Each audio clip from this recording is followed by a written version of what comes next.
Conversation 1. Qu'est-ce qu'on offre à Jacques pour son départ? Sylvie voudrait qu'on lui offre un cadeau.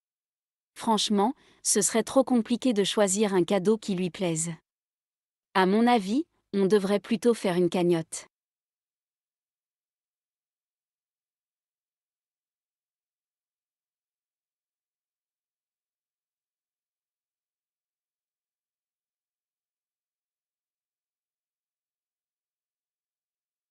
Conversation 2. Bonjour. Je cherche le bureau de Madame Denis. Bonjour madame, c'est au 2e étage, c'est le premier bureau à droite, en sortant de l'ascenseur.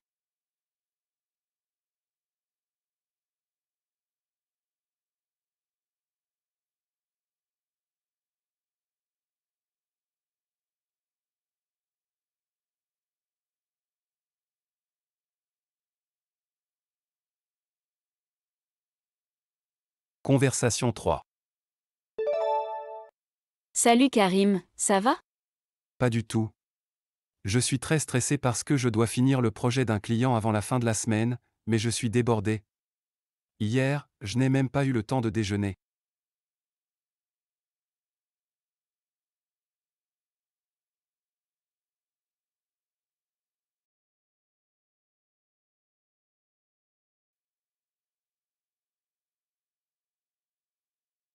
Conversation 4. Marie, l'exposition dont je t'avais parlé est prolongée. Ça te dirait d'y aller? Oui, avec plaisir. Annonce 1. Votre attention s'il vous plaît, le train à destination de Nancy, départ prévu à 16h15, partira à voie 5. Les voyageurs sont invités à monter à bord. Annonce 2. Mesdames et messieurs, la pièce reprendra dans 5 minutes. Nous vous rappelons que les téléphones doivent être éteints durant la représentation. Des agents passeront dans la salle régulièrement pour vérifier que c'est bien le cas. Merci pour votre compréhension. Annonce 3. Chers clients, chères clientes, vous n'avez plus que quelques heures pour profiter de réductions exceptionnelles au rayon boucherie. Les cuisses de poulet et les côtes de porc sont à moins 50%. Ne ratez pas cette aubaine. Rendez-vous au rayon boucherie. Annonce 4. Bienvenue au salon Immigration Emploi Canada. Il reste des places pour la conférence Travailleurs qualifiés. Dans quelle province immigrer? Rendez-vous au chapiteau 18.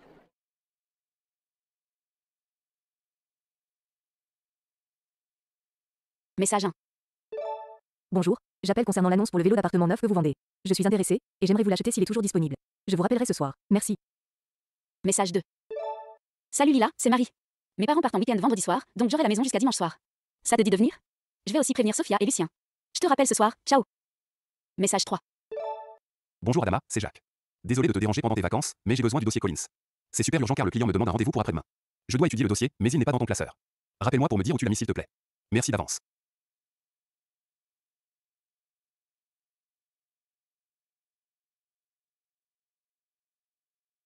Message 4.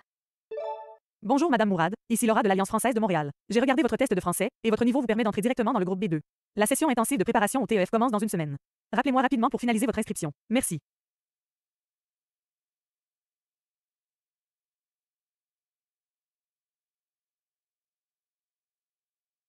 Message 5. Bonjour Madame Denis, c'est Victoria Tran de la Banque TD. Suite à votre entretien, j'ai le plaisir de vous annoncer que vous avez le poste. Vous serez en formation du 15 février au 26 février. Je vous ai envoyé un courriel avec des documents qu'il faut remplir puis me retourner. Contactez-moi au plus vite, merci.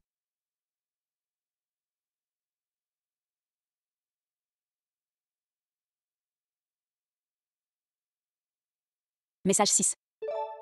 Bonjour Monsieur Courbier, ici Laurent Malunga. Mon ami Ali m'a donné votre numéro. Je me prépare à l'examen du TEF pour immigrer au Canada. Est-ce que vous auriez une place disponible?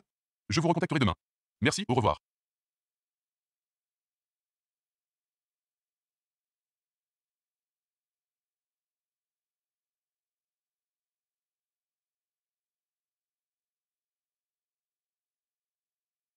Personne 1. Si on était en 1904, ça pourrait marcher facilement, mais on est en 2024. Ce serait vraiment dur d'imposer ça aux jeunes d'aujourd'hui, parce qu'ils veulent exprimer leur identité à tout prix sur les réseaux sociaux. Mais vu l'état déplorable de la jeunesse, peut-être qu'il faut essayer. Mais honnêtement, j'ai peu d'espoir que ça marche, malheureusement.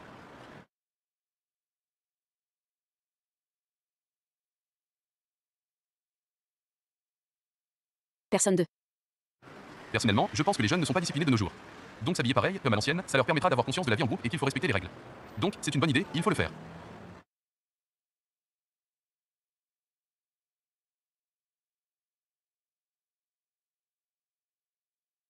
Personne 3. Ici à Montréal, ça pourrait pas marcher dans les écoles publiques, pas possible. Les gens vont pas l'accepter, et ils auront bien raison.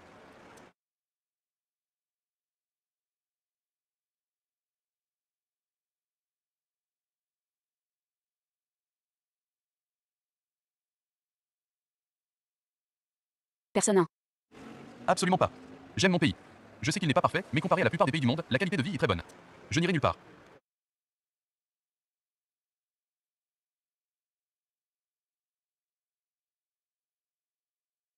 Personne 2.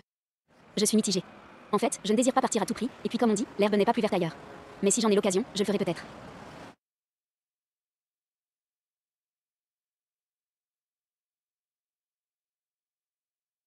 Personne 3. C'est mon rêve. Si je pouvais, je partirais demain, parce que franchement, j'en peux plus de la mentalité française. Les gens sont trop fermés ici.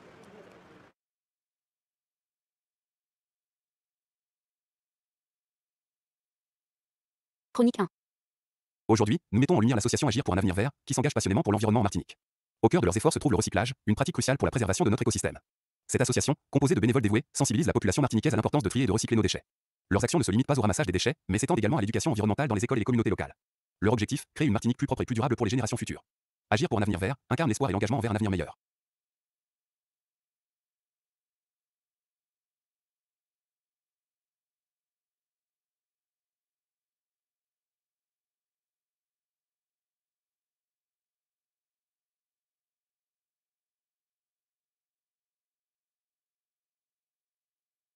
Chronique 2. Dans notre vie trépidante, nous négligeons souvent une pratique simple mais cruciale, s'assouplir le corps. Que ce soit par le biais du yoga, du stretching ou de simples étirements, cette activité régulière offre des bienfaits insoupçonnés. En plus de favoriser la flexibilité musculaire et de prévenir les blessures, elle libère également les tensions mentales accumulées. S'assouplir offre un moment de calme et de connexion intérieure, permettant à l'esprit de se détendre et de se recentrer. Ainsi, prenons quelques instants chaque jour pour nous étirer, pour nourrir notre corps et apaiser notre esprit. Dans cette souplesse, trouvons la clé d'un équilibre vital et d'une vie épanouie.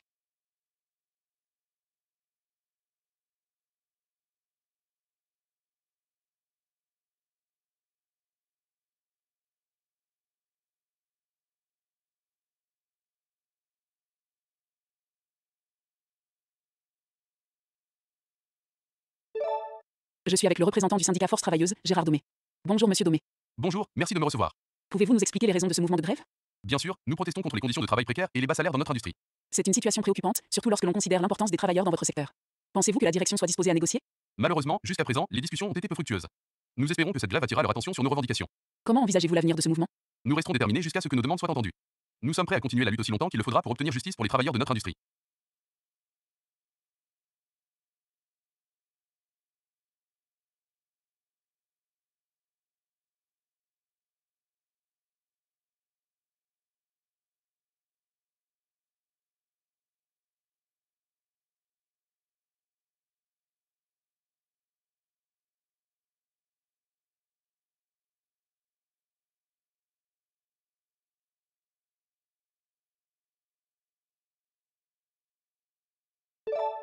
Félicitations pour votre récente victoire.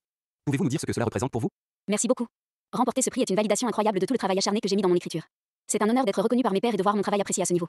Votre roman a été salué pour son originalité et sa profondeur. Comment avez-vous puisé votre inspiration pour cette histoire? L'inspiration vient souvent de diverses sources, mais pour ce roman en particulier, j'ai été inspiré par des événements de ma propre vie ainsi que par des observations de la société qui m'entoure.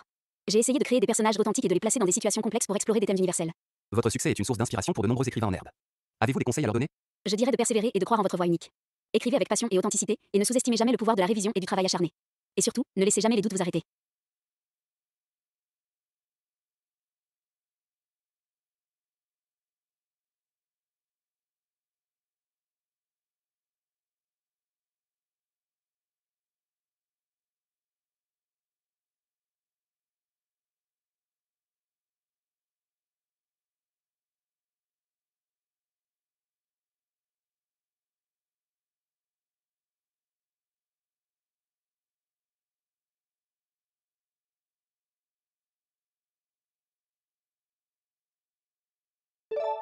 Écoutez l'interview et répondez aux 2 questions. Avec moi Monsieur Pascal Fleuret, président de l'association Urgence Logement Paris. Bonjour Monsieur Fleuret, pouvez-vous nous expliquer pourquoi vous êtes en colère contre l'organisation des Jeux Olympiques à Paris? Bonjour. Je suis vraiment indigné par le fait que l'organisation des Jeux Olympiques à Paris néglige les besoins essentiels de notre société. Au lieu d'investir dans des infrastructures sportives coûteuses, nous devrions nous concentrer sur des problèmes urgents tels que le logement abordable, l'éducation et la santé. Ces ressources financières pourraient être mieux utilisées pour améliorer la vie de nos concitoyens plutôt que de servir une compétition mondiale. Votre point de vue met en lumière des questions importantes concernant les priorités de la société. Pensez-vous que votre association puisse influencer les décisions concernant les Jeux Olympiques? Nous continuerons à faire pression et à sensibiliser sur cette question. Il est crucial que les autorités prennent en compte les préoccupations de la population et réévaluent leurs priorités en matière de dépenses publiques.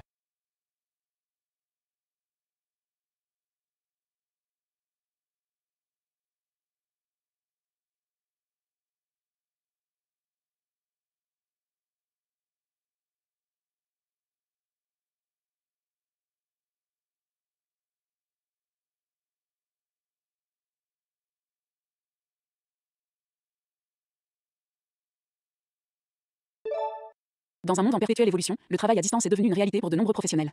Cette nouvelle façon de travailler a suscité des opinions divergentes quant à ses avantages et ses inconvénients. Pour en savoir plus, nous avons rencontré deux personnes ayant vécu cette expérience. Sophie, graphiste freelance, partage son expérience positive du travail à distance. Elle souligne que travailler depuis chez elle lui a permis de mieux gérer son temps et d'éviter les déplacements stressants. Je me sens plus productive et plus épanouie dans mon travail. Ça m'a également donné l'opportunité de travailler avec des clients du monde entier, sans être limitée par ma localisation géographique. Je peux travailler de n'importe où et pour n'importe quel client dans le monde, et franchement, c'est génial. En revanche, pour Antoine, responsable des ventes dans une entreprise multinationale, le travail à distance a été un défi. Il exprime les difficultés rencontrées dans la communication avec son équipe et le sentiment d'isolement qu'il ressent parfois. C'est plus difficile de séparer vie professionnelle et vie personnelle quand votre bureau, c'est à la maison. La frontière entre les deux peut devenir floue, et souvent, ça impacte négativement l'équilibre entre mon travail et ma vie personnelle. Ces témoignages mettent en lumière la diversité d'expériences liées au travail à distance.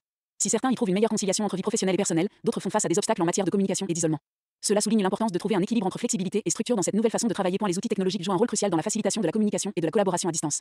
Cependant, il est également essentiel pour les employeurs de reconnaître les besoins individuels de leurs employés et de mettre en place des politiques qui favorisent le bien-être et la productivité. Terminons avec les mots de Laura Pervier, sociologue du travail. Le travail à distance offre des opportunités intéressantes, mais présente également des défis uniques. Si on comprend les besoins et les préférences de chacun, il est possible de tirer le meilleur parti de cette nouvelle façon de travailler, en créant un équilibre entre flexibilité et soutien.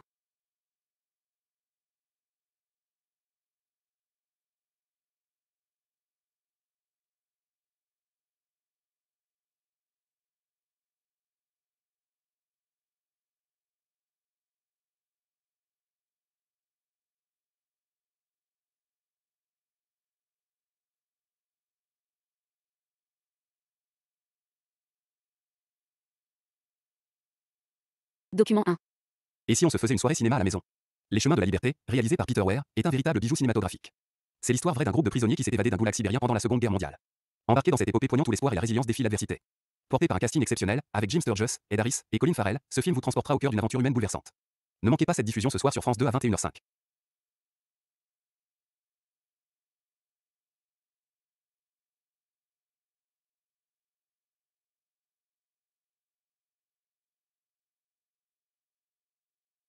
Document 2. Une organisation non gouvernementale décide de porter plainte contre les dirigeants de grandes entreprises pour leurs pratiques néfastes envers l'environnement. Cette ONG, déterminée à défendre notre planète, affirme que les dirigeants de ces entreprises sont responsables de dégradations écologiques graves. Leur action vise à tenir ces dirigeants pour responsables de leurs actes, plaidant pour des mesures concrètes en faveur de la préservation de l'environnement. Cette démarche soulève des questions cruciales sur la responsabilité des entreprises dans la lutte contre le changement climatique et la protection de notre écosystème. Restez à l'écoute pour les derniers développements de cette affaire, qui pourrait bien marquer un tournant dans la prise de conscience collective en matière d'environnement.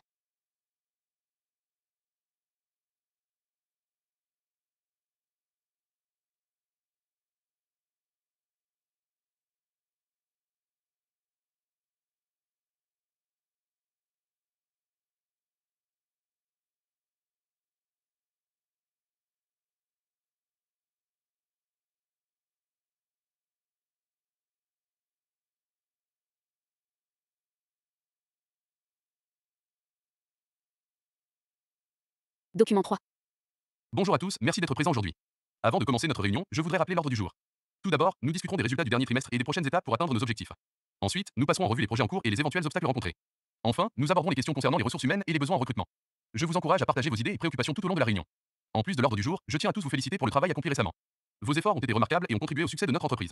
Merci pour votre engagement et votre dévouement.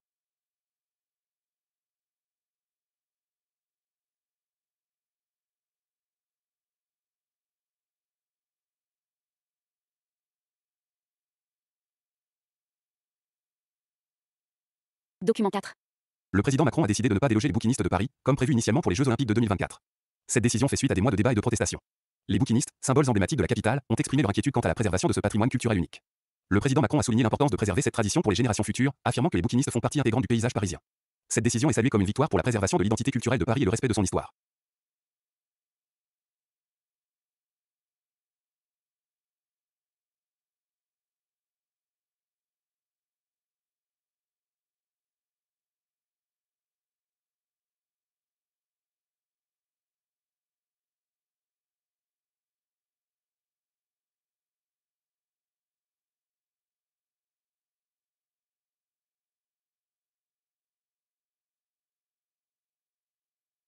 Document 5.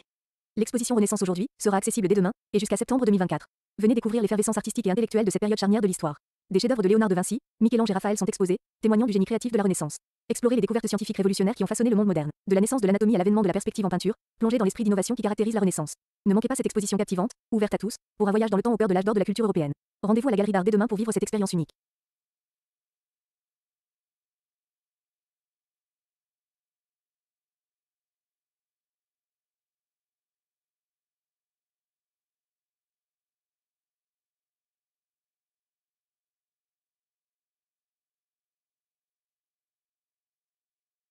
Document 6.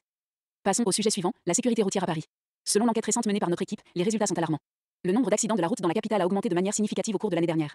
Les principales causes identifiées incluent l'excès de vitesse, l'usage du téléphone au volant et le non-respect des feux rouges. Les autorités mettent en garde contre ces comportements dangereux et appellent à une plus grande vigilance sur les routes parisiennes. Pour remédier à cette situation, des mesures renforcées de contrôle et de sensibilisation seront mises en place. Il est essentiel que chacun prenne ses responsabilités pour assurer la sécurité de tous.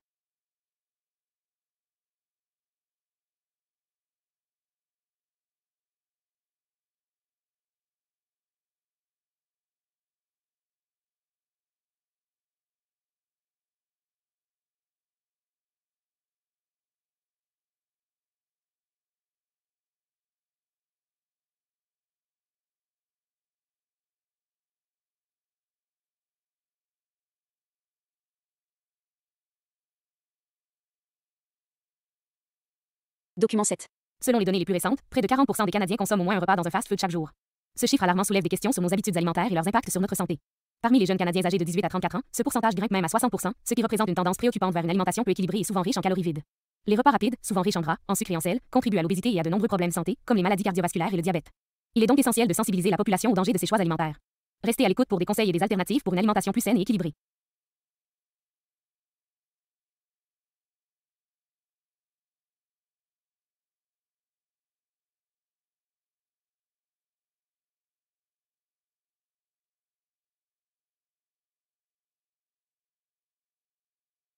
Document 8. Près de 4 millions d'Américains ont démissionné en juillet, un chiffre historiquement élevé. La grande démission fait référence à la tendance observée où un nombre croissant de travailleurs quitte leur emploi. Les raisons sont multiples, désir de changement de carrière, recherche de meilleures conditions de travail ou besoin accru de flexibilité et d'équilibre entre la vie pro et vie perso. Cette tendance pourrait avoir des répercussions significatives sur l'économie, avec des secteurs particulièrement touchés, comme la restauration et le commerce de détail. Les entreprises doivent désormais relever le défi de retenir leurs employés. Cette situation suscite des questionnements quant à l'avenir du marché du travail américain.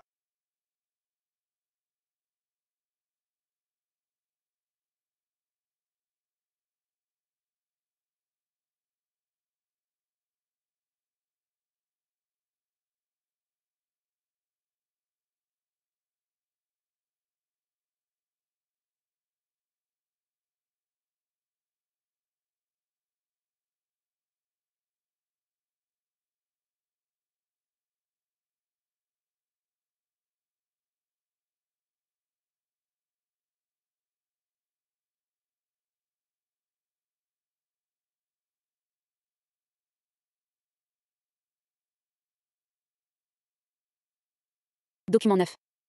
Le Conseil économique et social du Sénégal a publié son rapport sur la jeunesse. Ce dernier met en lumière les défis auxquels la jeunesse sénégalaise est confrontée, notamment en matière d'emploi, d'éducation et d'accès aux opportunités économiques. Il souligne l'urgence d'adopter des politiques et des programmes visant à améliorer la situation des jeunes dans le pays. Parmi les principales recommandations du rapport, on retrouve la nécessité de renforcer les programmes de formation professionnelle et d'apprentissage afin de mieux préparer les jeunes au marché du travail.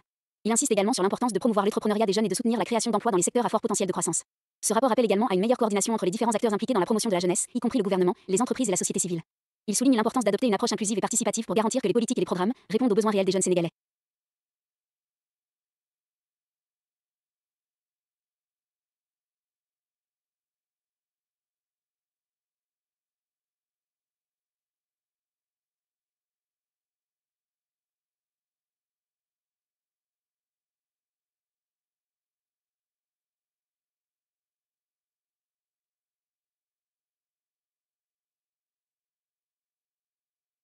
Document 10. Plongeons dans le phénomène des arnaques téléphoniques qui sévissent en France. Ces arnaques prennent différentes formes, allant des appels frauduleux de faux centres d'appel, prétendant représenter des entreprises ou des institutions publiques légitimes, aux tentatives de phishing visant à obtenir des informations personnelles et bancaires des victimes. Ces arnaques peuvent avoir des conséquences dévastatrices pour les victimes, allant de la perte d'argent à l'usurpation d'identité. Il est donc essentiel d'être vigilant et de ne jamais divulguer d'informations sensibles lors d'appels téléphoniques non sollicités. Les autorités mettent en garde contre ces pratiques frauduleuses et encouragent les consommateurs à signaler tout appel suspect aux services compétents. Des mesures sont également prises pour sensibiliser le public aux risques liés aux arnaques téléphoniques et pour renforcer la lutte contre ces activités illégales.